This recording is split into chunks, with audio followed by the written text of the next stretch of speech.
हरि ओं। ऋषयौजुः जिदं जिदं ते जिदयज्ञभावन त्रयीं तनुं स्वाम्बरि धुन्वते नमः। अद्रोमगर्तेषु निलिल्युरध्वरास्तस्मै नमः कारणसूकराय ते। रूपं तवैतन्ननु दुष्कृतात्मनां दुर्दर्शनं देवयदध्वरात्मकं छन्दांसि यस्य त्वजिबर्हिरोमस्वाज्यं दृशि त्वं घ्रिषु चादुर्होत्रं स्रक्तुण्डासील्स्रुव ईशनासयोरिडोदरे चमसाः कर्णरन्ध्रे प्राश्चित्रमास्ये ग्रसने ग्रहास्तु ते अच्छर्वणं ते भगवन्नग्निहोत्रम्।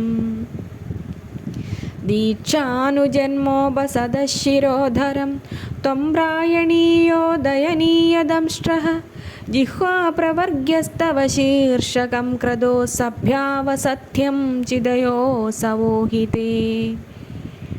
सोमस्तुरेदः सवनान्यवस्थितिः संस्था विभेदास्तव देहधातवः सत्राणि सर्वाणि शरीरसन्धिस्त्वं सर्वयज्ञक्रदुरिष्टिबन्धनः।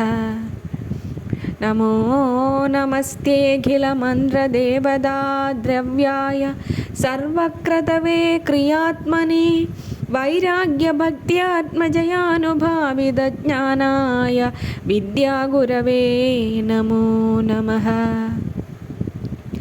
दंष्ट्राग्रकोट्या भगवंस्त्वया धृता विराजते भूधर भूसभूधरा यथा वनान्निस्सरतो ददाधृता मदङ्गजेन्द्रस्य सपत्रपद्मिनी।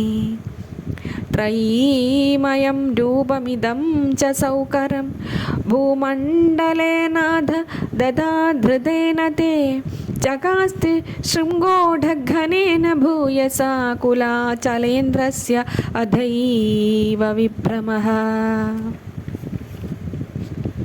संस्थापयैनां जगतां सदस्तुषां लोकाय पत्नीमसि मातरंविता विधेम चास्यै नमसा सह त्वया अस्यां स्वतेजोऽग्निमिवारणावधाः। कश्रद्धधीदान्यतमस्तव प्रभो रसां गदाया भुव उद्विबर्हणं न विस्मयोऽसौ त्वयि विश्वविस्मये यो माययेदं ससृजेति विस्मयम्। विधुन्नदा वेदमयं निजं वपुर्जनस्तपः सत्यनिवासिनो वयं सडाशिखोद्धूतशिवाम्बुबिन्दुभिर्विमृज्यमाना भृशमीशपाविताः। स वै बदभ्रष्टमदिस्तवैषते यः कर्मणां पारमपारकर्मणः यद्योगमाया गुणयोगमोहितं विश्वं समस्तं भगवन् विधेहि शम्।